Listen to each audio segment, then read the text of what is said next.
¿Y qué si la humanidad, en el escenario más realista posible, hubiese inventado portales para desplazarse entre mundos? ¿Y si establecieran colonias a lo largo de cada lugar habitable o provechoso, pero que en un abrir y cerrar de ojos se viese superada por una fuerza desconocida? Una que llegó por los mismos portales que, se supone, están bajo control humano. ¿Qué harías como un simple civil o trabajador en esa situación? Soy Moon y hoy te voy a contar la historia de uno de mis juegos e historias favoritas. Supplice, episodio 1, terminación temporal. Y te voy a explicar por qué es tan buena y una de las mejores de estos últimos años. Para organizarnos, lo vamos a separar en 4 secciones generales y así entender mejor el contexto y la historia cronológicamente. Ahora sí, entremos en este suplicio. World Building.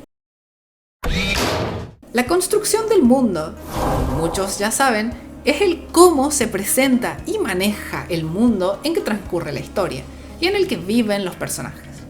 Y uno de los puntos centrales aquí es que nos encontramos en una colonia afuera de la Tierra llamada Matusalén. Cuenta con todo lo que una sociedad humana moderna espera tener en cuanto a organismos públicos y a educación, así como armamento, aunque escasos en este lugar. Lo segundo es la presencia de las inteligencias artificiales, enfocadas cada una en una tarea o un grupo de tareas. Esta colonia es el producto del proceso de terraformación, con resultados más que exitosos, pues de no ser por el extraño color del cielo y las estrellas binarias, podría fácilmente pasar como la Tierra. La mayoría de las comunicaciones se dan por medio de SOCNET, el Twitter del futuro, por así decirlo. De ahí hay un banco de datos público, servicios de transporte automatizado, mensajerías privadas, chats personales, como la posibilidad de escribir diarios privados. Nótese la insistencia en las comillas. Lo único que tiene limitado es el envío y carga de imágenes o videos por una cuestión de transmisión de datos intercolonial a larga distancia y la negligencia de ciertos miembros. El otro medio especial son los trajes especiales de terraformación, con un mapa repleto de funcionalidades útiles y que en modelos actualizados es capaz de soportar el sistema de comunicaciones. Esto es importante, recuerden. La política no se puede quedar atrás en una sociedad humana moderna, por lo que tenemos la existencia de 2 partidos políticos predominantes, y al parecer lo son en toda la civilización humana en el espacio. La PTC, actual megacorporación dominante, y la Unión, un organismo sin fines de lucro que busca apoyar los derechos civiles y de los trabajadores, sobre todo en el marco de no querer que Matusalén termine igual que la Tierra. Aunque se da a entender que la Unión, por más justa que suene al lado de la corporativa represión, tampoco está exenta de llevar a cabo actos cuestionables. De hecho, respecto a esta diferencia entre la colonia y la Tierra, aparte de su bella naturaleza perdida, se habla de moho bioluminiscente originario de Matusalén, de la diferencia del agua terrestre con la local y la existencia de protocolos y refugios en caso de catástrofes. Para sostener y facilitar todo este sistema, tenemos la presencia y necesidad de las inteligencias artificiales, con las 3 conocidas en Matusalén. Neptune, encargado de seguridad, Charon, encargado de la investigación científica, y Juno, no completada hasta la fecha. Su papel también es central en la historia y va más allá de ser solo un detalle de world building. El último y más importante detalle de world building es la tecnología llamada puerta de flujo o Fluxgate, una suerte de portal o agujero de gusano que juega un papel muy central en la trama general, a partir del cual la humanidad se mueve entre planetas, y fuente de graves sospechas tanto por el secretismo sobre su funcionamiento como por la llegada de un enemigo abrasador que sumirá a la colonia entera en completo pánico y terror.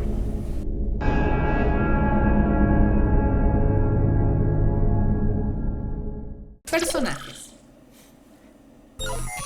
A la mejor manera de un libro, los personajes no tienen un rostro o dibujo específico, más allá de sus nombres, género y títulos, pero que ayudan a saber su posible aspecto.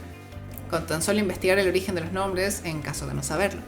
Con excepción de la protagonista, a quien vemos tanto en la pantalla de inicio como reflejada en las terminales, y de una pequeña sutileza con una mujer importante llamada Zaira.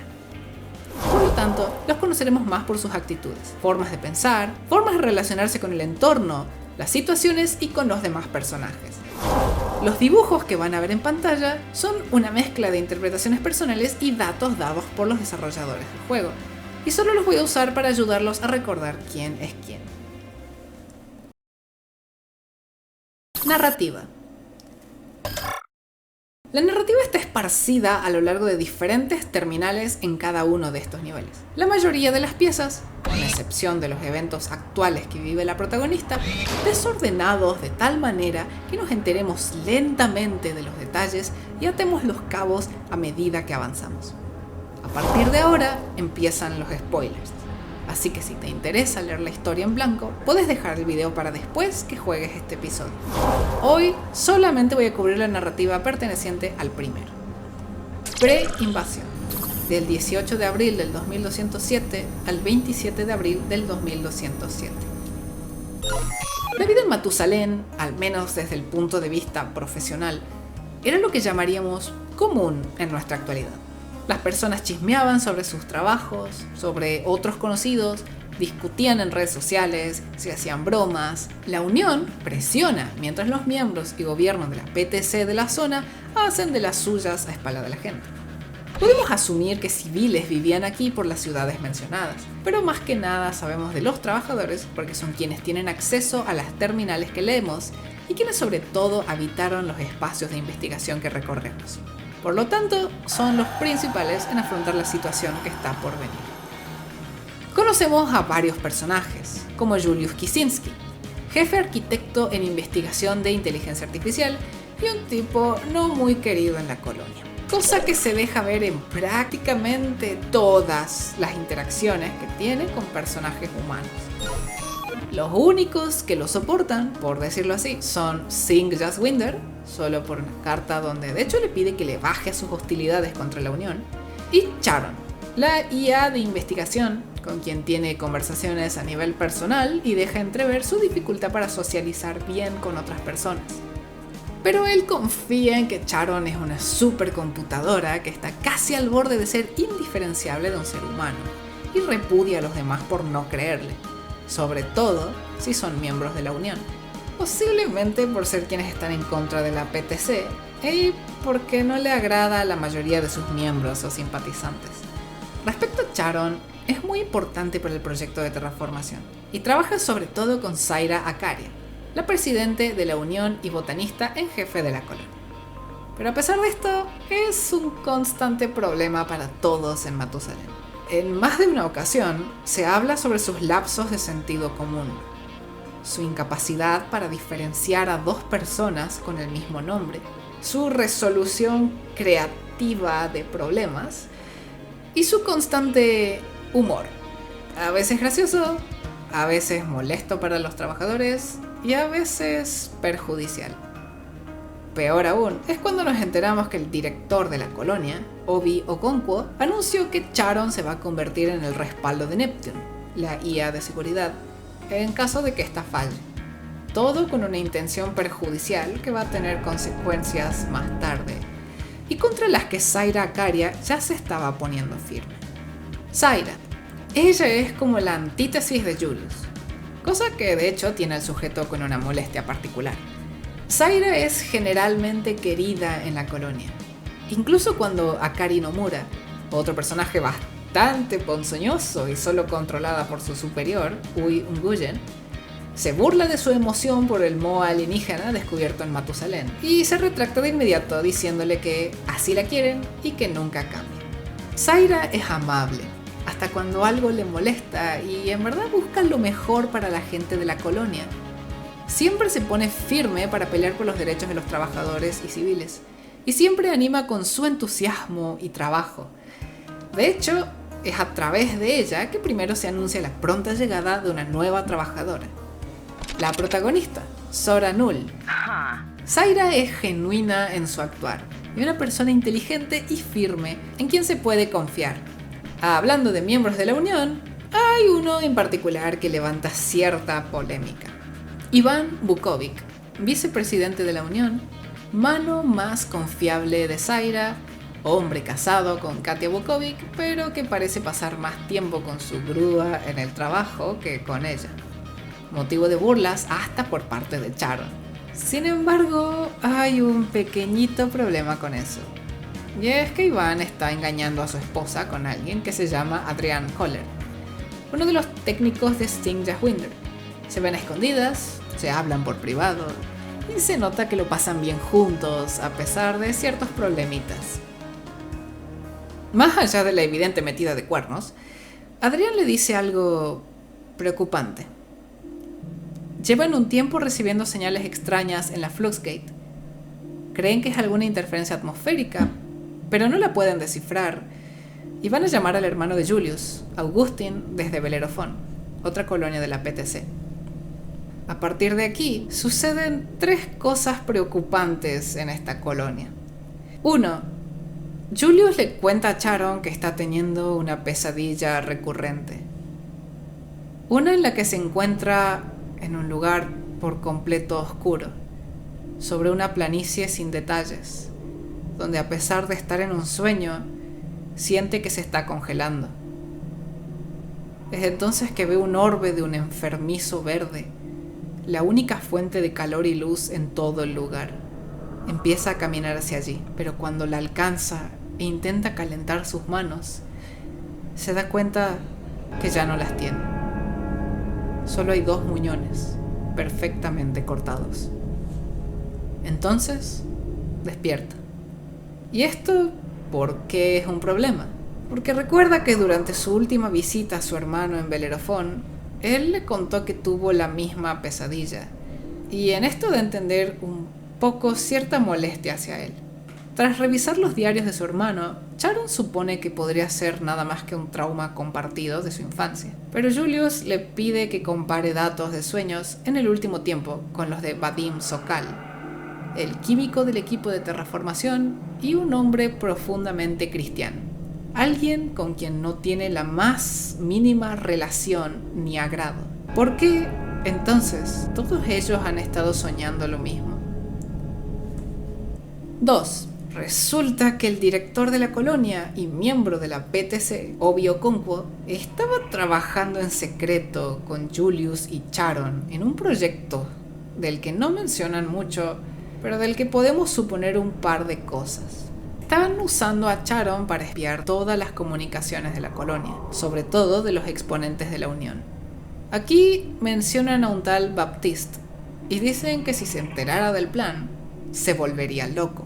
Lo que parece ser es que Obi trata de tomar control sobre la Unión y sobre la gente de Matusalén, espiando sus comunicaciones para sacar cualquier detalle que le sea útil.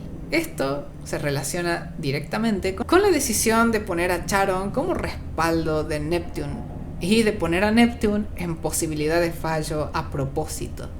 Algo que después vamos a ver cómo termina. 3. Adrian Koller descubre el espionaje haciéndole preguntas a Sharon, quien al principio se comporta evasivo hasta que al final admite que no deberían esperar privacidad en una red de comunicación corporativa ni para enviar piropos, dando a entender que ya leyó sus conversaciones con Iván. En un ataque de pánico, Adrian corta los cables de comunicación de Sharon, desconectándolo de gran parte de la red de la colonia y encerrándolo en Gelafex. El sistema de vigilancia de Neptune capta entonces una conversación donde Adrian le confiesa lo que hizo y donde ahora teme por las consecuencias de su acto mal meditado. Iván se muestra comprensivo y paciente, pero Adrian sale corriendo aún cuando su amante le promete que lo van a solucionar.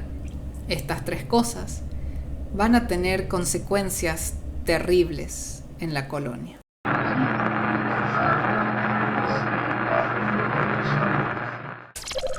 La invasión, 27 de abril del 2207 a 28 de abril del 2207. Con la conexión de Sharon cortada y Neptune fallando, Gran parte de la colonia no se enteró de esto al instante y no se realizó un protocolo de defensa adecuado. El Dr. Jaswinder Singh, científico a cargo de la Fluxgate, es uno de los primeros y pocos en sobrevivir. En una serie de notas, nos cuenta cómo se encerró en un cuarto con una terminal desconectada de las demás, por lo que, aceptando esto como su fin, considera recopilar todo lo que pueda observar por si alguien lo necesita. Así describe cadáveres caminantes, todos ellos con signos de mutilación, partes metálicas fusionadas en sus cuerpos, sobre todo armas.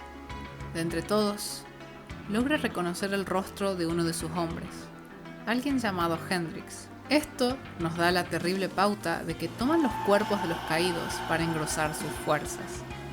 Luego están los Brain Troopers, criaturas raquíticas con armaduras queratinosas y que son, en general, gran parte de las fuerzas invasoras. Menciona a los Hyptid, bocas flotantes, que observó infectar y mutar cadáveres hasta convertirlos en cebones, masas de músculos verdes. Con menos precisión y por temor a ser descubierto, describe otras criaturas gigantes con masas en los brazos. Aún así, al parecer no ha visto a algunos de ellos. Entonces, Jaswinder contempla un perturbador descubrimiento. No solo los invasores se coordinan, sino que pueden controlar la Fluxgate, abrirla sin que nadie de ese lado del planeta toque ningún botón. Con esto en mente, Jaswinder decide que, habiendo aprendido el intervalo de apertura, va a intentar atravesar el portal. Lo último con lo que nos deja, como un preludio de ansiedad, es sobre la aparición de un mastodonte metálico que, en sus palabras, sobrepasaría todo armamento conocido en la Tierra por sí solo, y al que los demás monstruos parecen temer. Un terror que lo hace consciente de que no tiene más tiempo que perder. Entonces, pidiendo piedad a Dios, parte hacia allí. Del otro lado de la colonia, a donde aún no han llegado las noticias, Akari Nomura se comunica con su jefe, Uyen Guyen, para describirle la causa del error de Charn, cortadores de pernos. Nomura intenta suponer quién podría haber sido el culpable, pero Uy le dice que eso no les incumbe y que mejor extraiga los datos para que seguridad los revise.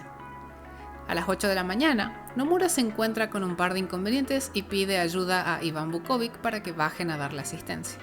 Pero nadie contesta. Ella se enoja porque sabe que la conexión en redes sociales es estable y aún así nadie ve su post. Nadie reacciona. Nadie contesta.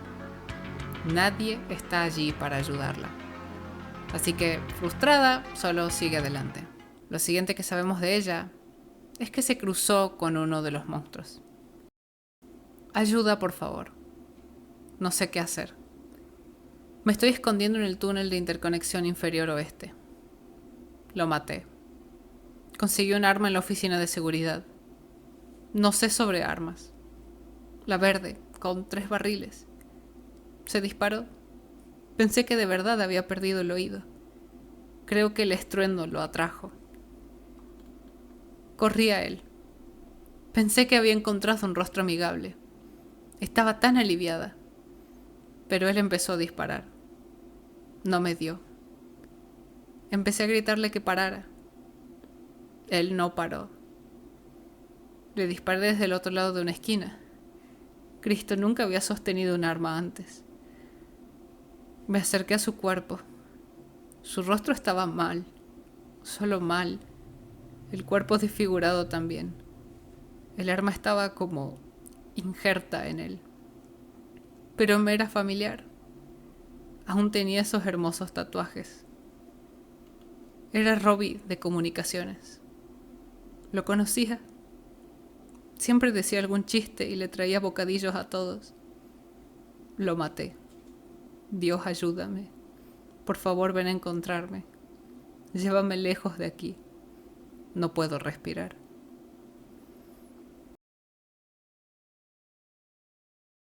Así, tras esta trágica escena, es como el primer personaje conocido se va.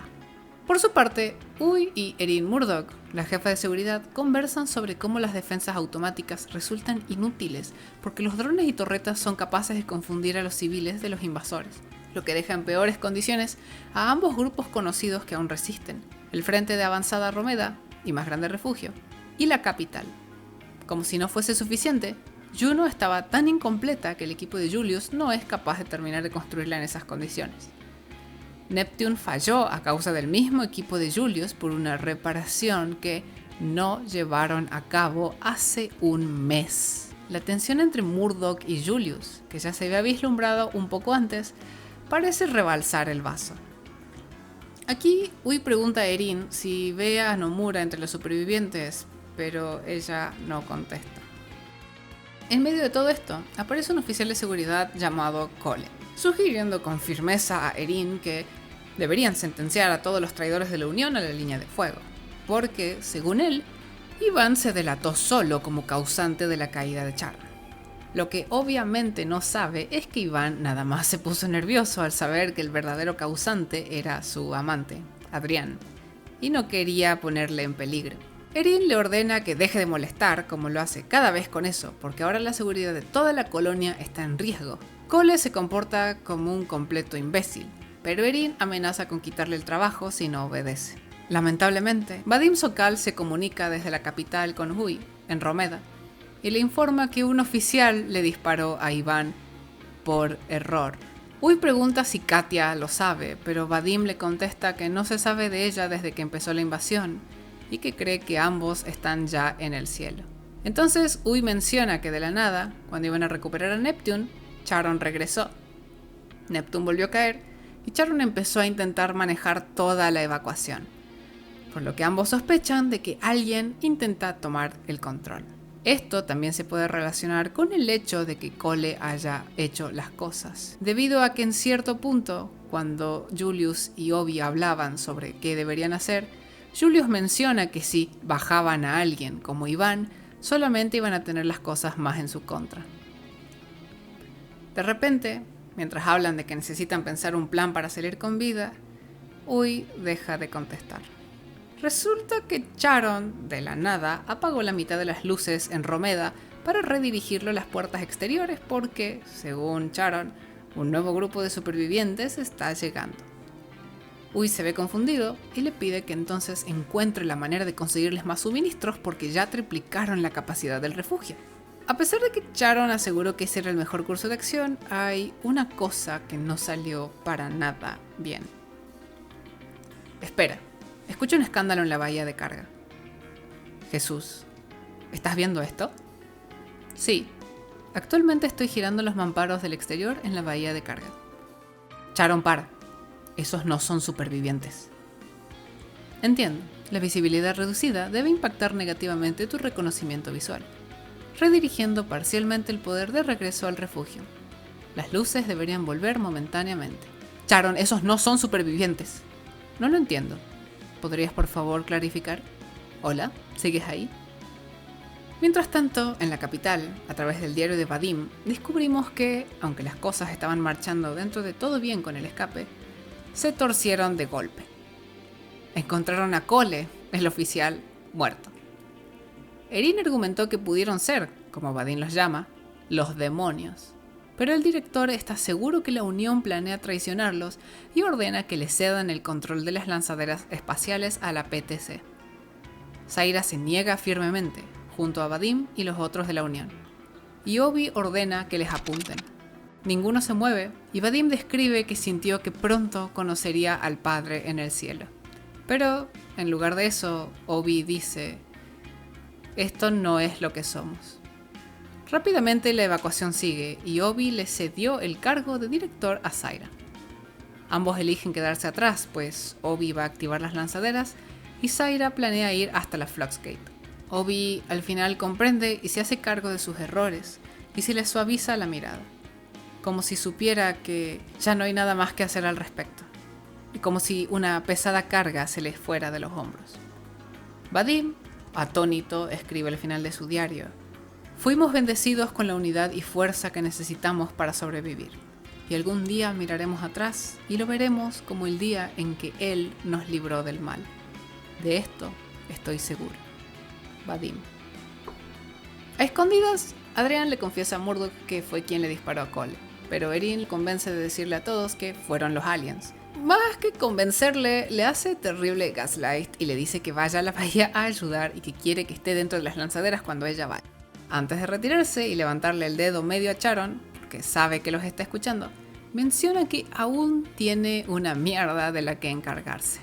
Resulta que Julius, al escapar de Romeda, se perdió por un viejo camino, uno que dirige al depósito de recuperación, un antiguo lugar que ya está abandonado. Quedó atrapado en un cuarto, aparentemente culpa de alguien, y le suplica a Sharon que envíe un equipo de seguridad a buscarlo.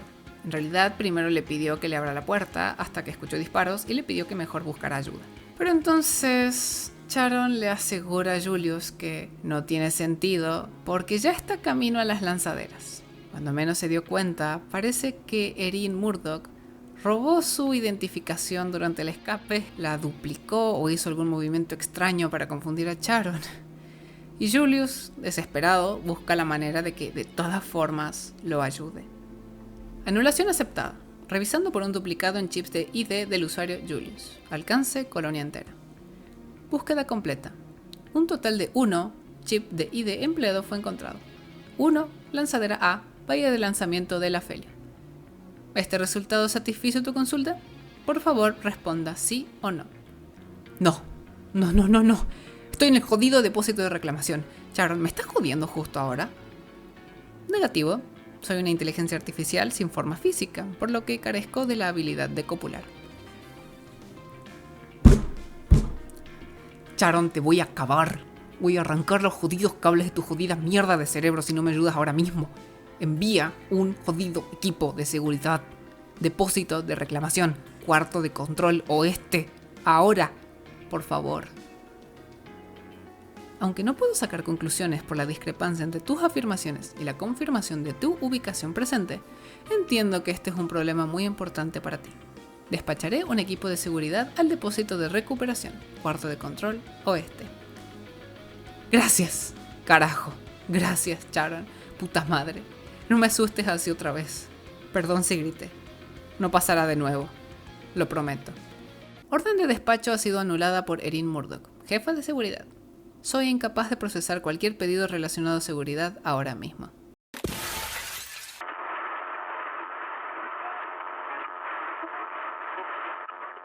Después de esto, no volvemos a saber nada de Julius. Ellos. En un abrir y cerrar de ojos, ellos llegaron.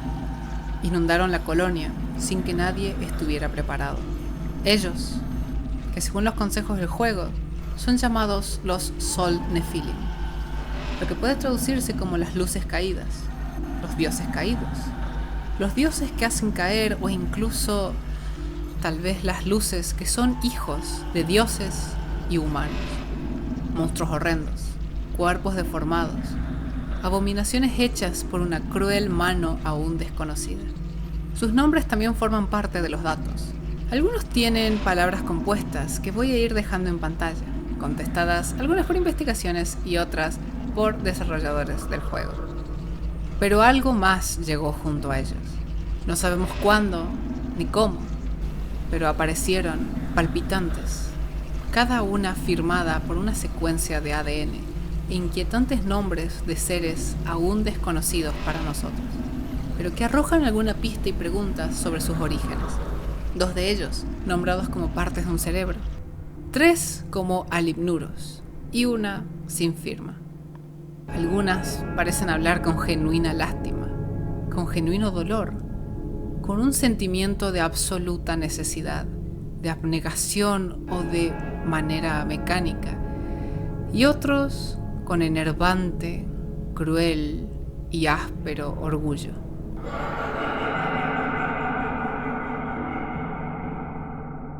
La ofrenda errónea convirtió la repulsión en obstinación, pero la divergencia ha sido denegada. Así nos lamentamos por cada especulación y sensación perdida en el vacío, en perpetuidad, estigma al impuro. Con su sangre, su conciencia tomada, 6.087 cáscaras sin vida, no guiadas por la indignación ni sostenidas por la piedad, meramente realizando una función: eliminar o ser eliminados.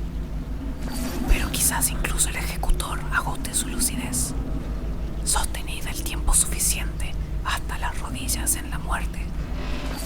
Con su sangre, su conciencia tomada, 6088 cáscaras vacías. Sinapsis repróbata. Permanecemos desafiantes de cosas que no se suponía que cambiáramos, de lo que se suponía era imposible. El perpetuo movimiento de átomos singulares, el indiferente abrazo del olvido. Conformar mundos enteros es un mero juego en comparación. Esto no es orgullo, es necesidad, al impuro de la realidad. Regresar, regresar, regresar, regresar, regresar, regresar, regresar, regresar. Regresar, regresar, regresar, regresar, regresar, regresar, regresar, regresar, regresar, regresar, regresar, regresar, regresar, regresar, regresar, regresar, regresar, regresar. Singularidad polimórfica, entidades múltiples, conocimiento amalgamado, dentro de tal magnitud, mínimo uno invariablemente lúcido, contradicción improbable, no hay respiro, temporal o eterno, la particularidad induce la vacilación, el deseo lleva al fallo, no hay respiro, a pesar de nuestros anhelos, de un tipo de sueño más profundo. Tálamo somnoliento, superando un callejón sin salida tras otro. Al final somos nosotros quienes tallan su destino de la nada tras el espacio. Su antiluz maravillosa de observar, incluso si quema, como vidrio agudo en la epidermis, tinnitus óptico invariable, uno de los intercambios necesarios para llenar un macrocosmos hueco con vida implacable, no dependiente. Demiurgo al ignoro.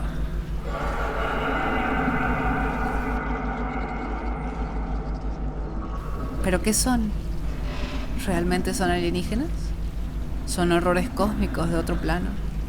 ¿Son dioses o algo diferente? De momento, esta es toda la información de ellos. El camino de Sora. A partir de aquí empiezan las vivencias en primera persona de nuestra protagonista, Sora Null, una ingeniera de terraformación que apenas estaba en su primer día de trabajo cuando todo se fue al diablo. Literalmente, todo empieza de golpe, y a sus ojos ve cómo la grúa suelta una carga sobre un par de, quizás, personas, y cómo escucha disparos en las cercanías. Muchas de las indicaciones que recibe tienen que ver con el funcionamiento de su traje, el mapa, búsqueda de llaves y botones o palancas por presionar según las indicaciones de quién nos esté guiando en el momento. Sin embargo, en cuanto a la historia, lo primero que Sora ve es el anuncio de emergencia transmitido por Obi Okonkwo sobre la invasión, y como luego veremos más completo sobre ciertos permisos de usos de armas que podrían causar controversias a futuro, pero que de momento son necesarias. Antes de poder llegar a leerlo completo, alguien interrumpe la transmisión para pedirle ayuda a Sora. Charon, la IA que quedó encerrada justo donde estábamos trabajando, la estación Helafex. Más allá de sus incómodos chistes, Charon primero le pide a Sora que restaure su conexión con el resto de la colonia, porque es su deber mantener la seguridad de Matusalén y de este modo no está haciendo un buen trabajo. Y aunque Nomura hizo las partes más complicadas, dejó de responder hace un rato. Así que Sora se ve en la tarea de salir con vida de la excavación y adentrarse en la instalación de investigación hasta restaurar dicha conexión con Charon. Una vez hecho esto, con todos los datos disponibles, Charon confirma que han sido completamente rebasados y no pueden montar una defensa viable, por lo que evacuar es la mejor opción. El problema es que no tiene acceso a todas las autorizaciones de seguridad, así que le pide que vaya a la instalación del bucle Esmeralda para asistir, ya que ahora no están bajo la carga de una dirección obsoleta. Según Charon, su directiva más importante es salvar a toda la raza humana antes de poder seguir su investigación. Por lo menos es sincero y admite que ponerlo a cargo fue una terrible decisión. Una vez allí, le pide que encuentre las autorizaciones y se las entregue.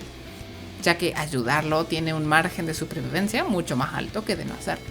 Lo que es raro es que lamenta no tener una forma física para llevar a cabo dichas tareas. Charon obtiene entonces las credenciales de seguridad gracias a Sora y encuentra de sorpresa los restos de los datos de Neptune. Esto, por algún motivo ilógico, parece asustar, ya que es el equivalente a la muerte para las IAs. Digo ilógico porque más de una vez menciona que ciertos conceptos humanos no tienen bases o sentidos para Charon. Otra cosa es que con los datos de Neptune también se sorprende de que no haya información en absoluto de la invasión o sobre los mismos aliens. Charon confirma entonces que de todos modos están haciendo un buen trabajo y tras agradecerle a Sora la redirige hacia Romeda, a donde también está mandando a un grupo de supervivientes. Así es, técnicamente es culpa de Sora que esto haya ocurrido, que Romeda fuese invadida. Pero ella no tenía forma de saberlo, de ninguna manera. Cuando Sora llega a los alrededores, Charon le pide que se contacte con Uy Nguyen y que le pida que le conteste porque dejó de hacerlo y tienen mucho que organizar sobre la seguridad. Por supuesto, nada más dar 2 pasos adentro, Sora se encuentra con todas las fuerzas enemigas en el lugar. Y es aquí donde Sora se hace consciente de una noción que nos va a perseguir durante todo el capítulo. Sora siempre llega minutos tarde para todo. No importa si es para escuchar una radio.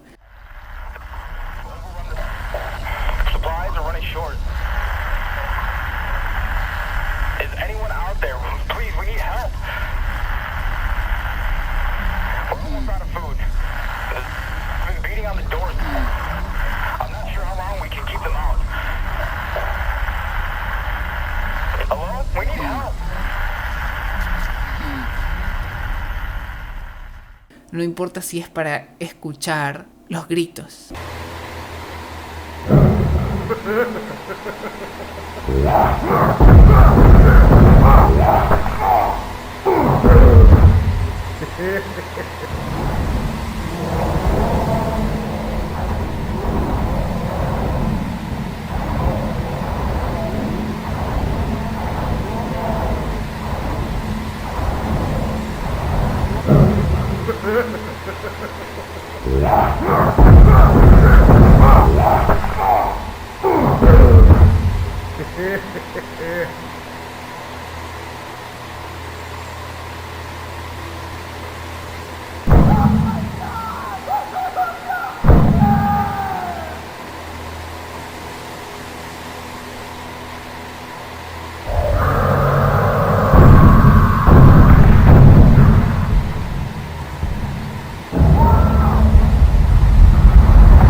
La gente que sobrevivió a Romeda ya está huyendo.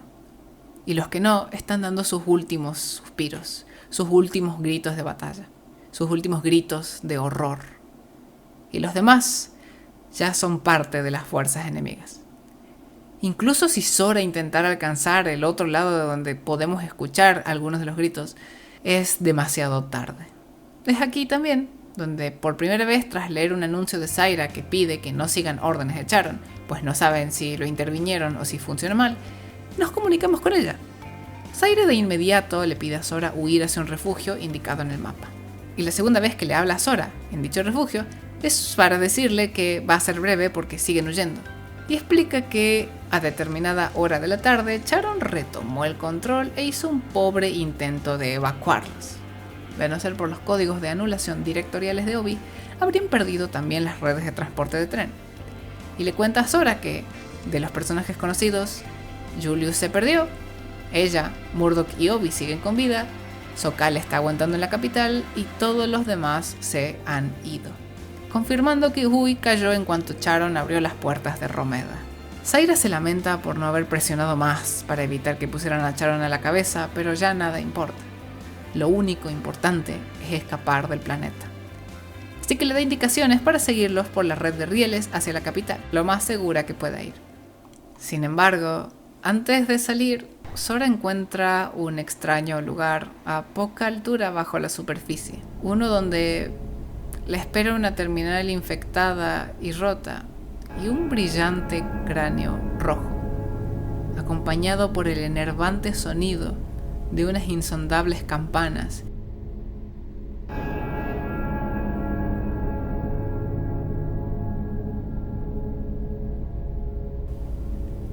Resulta que existe otro camino, uno apartado, más allá de los patios de Romeda. Unos silenciosos pasillos, inundados, con puertas bloqueadas, en completo desorden, con cadáveres esparcidos, aquí y allá.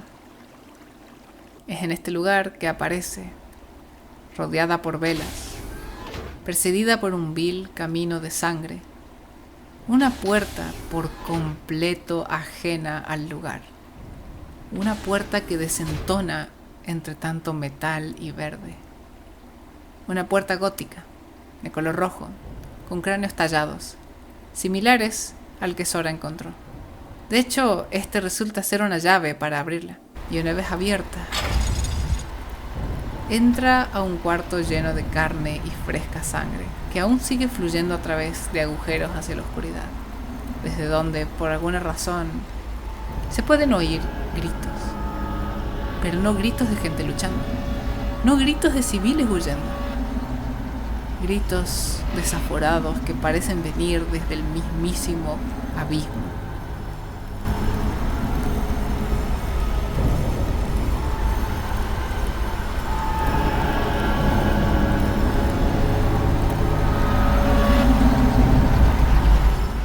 Por allí, Sora se interna en el bosque, camino hacia el depósito de recuperación. ¡Sep! Y aquí sucede otra cosa. Zaira le dice a Sora que se desvió hacia lo que alguna vez había sido una de las primeras victorias de la Unión, un lugar que sacaron de comisión por pésimas condiciones de trabajo. Le marca un camino rápido, no sin un par de detalles. Le dice que Julius se perdió por ahí y le pide que lo busque hasta que Erin le confirma que él ya está camino a las lanzaderas. Y es por eso que Julius escucha disparos. Es ella peleando con los Sol Nephilim. Lo terrible es que si encontramos un arma pesada y escondida, también encontraremos esta terminal infectada, que al final se rompe en forma de flor. De inmediato, si volvemos, se abren varias compuertas, y entre ellas, en la que al parecer estaba Julius. Pues lo único allí es una terminal con la pantalla rota y un cebore. Saquen sus propias conclusiones, mas no hay una respuesta real. Cuando Sora llega a la capital, Zaira la ve a través de una cámara de seguridad y la reconoce. Se suponía se conocieran cuando todo ocurrió. Zaira explica la situación y le da las direcciones adecuadas a Sora para alcanzar las lanzaderas, no sin pedirle que tenga mucho cuidado, porque ya no podría soportar perder a nadie más.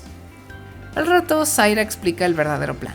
Obi se va a quedar a encender las lanzaderas y ella va a partir hacia la Fluxgate, como ya estaba dicho, para alcanzar a la PTC en la Tierra o a cualquiera que quiera escuchar, mientras que Sora tiene un espacio reservado en las lanzaderas. Lo interesante es que Zaira nos explica un poco de las Fluxgates. La PTC trata de mantenerlas como su secreto mejor guardado, pero en sí son teletransportadores de largo rango y que requieren grandes cantidades de energía. Y bueno, sabe que funciona. Zaira entonces se despide de Sora de una manera muy triste, ya que no sabe si siquiera lo va a lograr, y le pide que disfrute las estrellas por ella.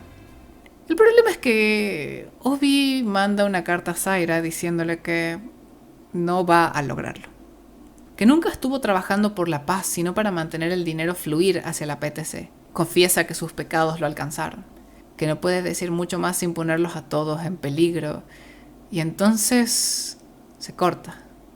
A un lado solo hay un cadáver. Sin Obi, ¿quién va a activar las lanzaderas? Bueno, esa es la resolución. Sora se adelanta hasta la estación y por primera vez la vemos hablar en vivo, para dar lugar a una de las mejores secuencias del episodio. Obi, alguien empezó la secuencia de lanzamiento, pero te has ido. Perdiste la señal hace unos minutos. ¿Hay alguien más ahí? ¿Erin? Zaira. Es Sora. ¡Sora! Se suponía que estuvieras en una lanzadera. ¿Por qué estás en el control de lanzamiento? Porque alguien tiene que estarlo. Yo me encargo.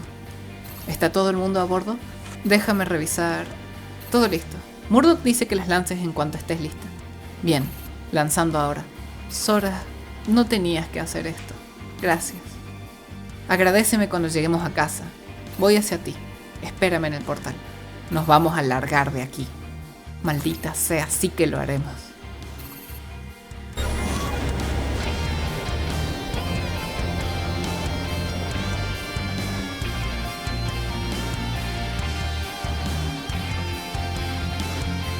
Así, las lanzaderas con todos los supervivientes de Matusalén se van hacia el espacio. Esta escena, de cierto modo, representa la determinación de Sora y la leve esperanza que representa al ser quien alcanza a salvar a los pocos que lograron sobrevivir. Y Sora da media vuelta, camino en la instalación de la Fluxgate, tras Zyra, la última ubicación de este viaje.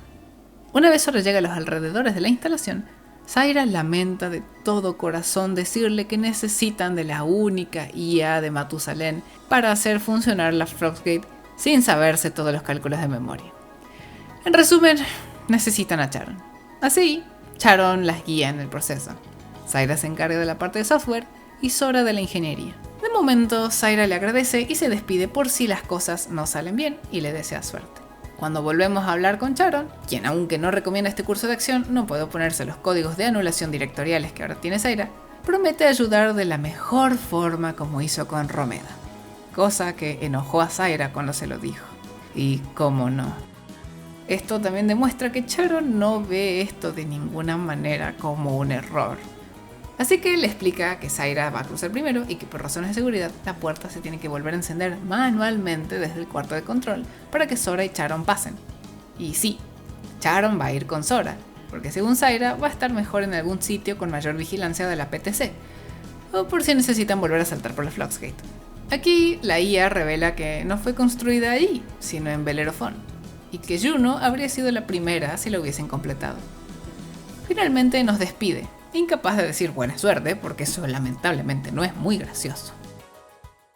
En medio del camino, aparte de autos encendidos, encontramos en un pasillo apartado otra escalofriante consecuencia de la invasión.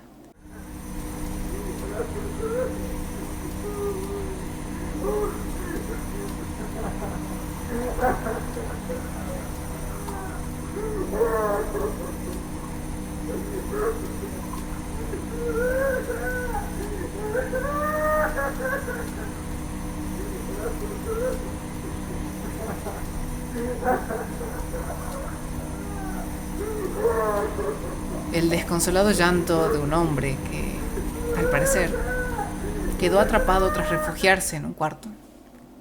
No hay manera de rescatarlo, y cuando nos vayamos del planeta, no va a quedar nadie más para sacarlo de ahí. Nadie más que los invasores. Charon entonces aparece con malas noticias, aunque primero nos aclara que Zyra sigue viva, porque detecta su señal del otro lado. El problema es que, al parecer, los aliens tienen aún más control del esperado sobre la Fluxgate y la mandaron a Bellerophon a propósito. El segundo problema es que nadie contesta del otro lado, y tropas de los Sol Nephilim siguen saliendo del portal. Como Charon podría perder el control de la puerta en cualquier momento, la única opción es apresurarse o no ir. Como es obvio, Sora se abre paso hasta el cuarto de control. Al llegar a la sala, se encuentra con otro descubrimiento más. Como mínimo, desconcertante. Ninguno de los faros está disponible, con excepción de Bellerophon, y el del sistema solar está fuera de línea. Si miramos a la pantalla de faros de la Fluxgate, veremos a Matusalén, a Bellerophon y al sistema solar, o más bien un campo morado, con la señal por completo ida en los receptores. De momento no hay una explicación para esto, más que quizás que ya es demasiado tarde para ir a la Tierra.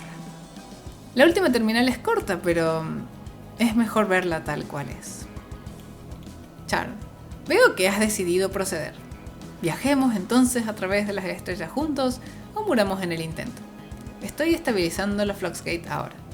Bueno, ¿es mal momento para decirte que debes ir a la puerta inmediatamente? Porque si no, debes ir a la puerta inmediatamente. Algo grande está llegando a través y está enojado. Esta vez no estoy exagerando para efecto dramático. Esta vez simplemente te diré buena suerte.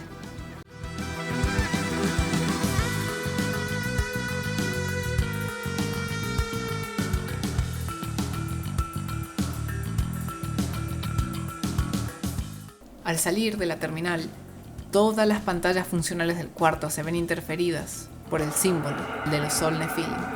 No es la primera vez que aparece, pero es la vez más aterradora de todas. Como si estuviesen observándote. Como si quisieran que fueses al portal, o como si Charon ya hubiese sido intervenido. Y este es el último build-up que se le hace al jefe del episodio. Sora activa la Fluxgate y comienza la secuencia de carga final. Sora prepara torretas alrededor del portal y tras una ansiosa espera, este se abre y hordas invasoras empiezan a fluir.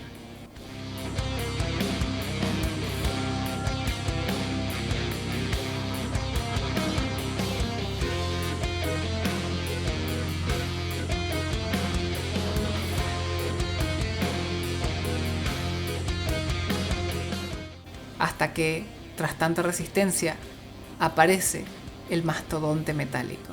El terror que traía tanta ansiedad desde que lo leímos con Singh Jaswinder. El Trépidon, una abominación de negro metal y rojas tripas contenidas en su interior. Una batalla difícil, pero con las armas correctas y su astuto valor, Sora logra sobreponerse y finalmente derrotarlo. Todo se terminó, al menos para ella, y al menos en Matusalén. Alrededor de todos los cuerpos, Sora ingresa al portal. Todo se vuelve blanco y entonces el episodio termina. Camino a una deriva insondable.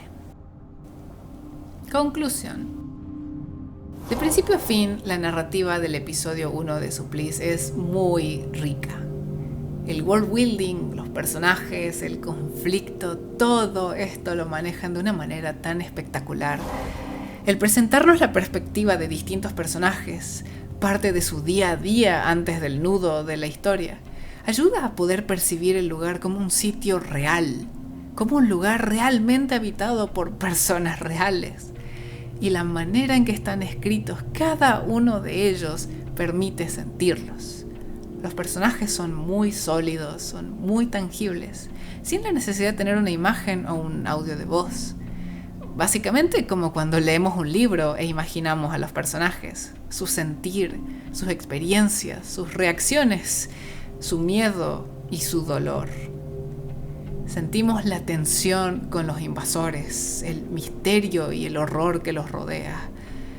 Incluso las fallas de redacción ayudan a que se sienta como una red social genuina y en sus momentos a construir ansiedad y presión. Muchos nombres y cosas están llenos de significados que probablemente vayan cobrando más sentido a futuro mientras avanzan los episodios, lo que le agrega otra capa de profundidad a la narrativa misma. Sin mencionar sus fuentes de inspiración, como Marathon o algo de System Shock, Action Verge, más allá del mismo Doom.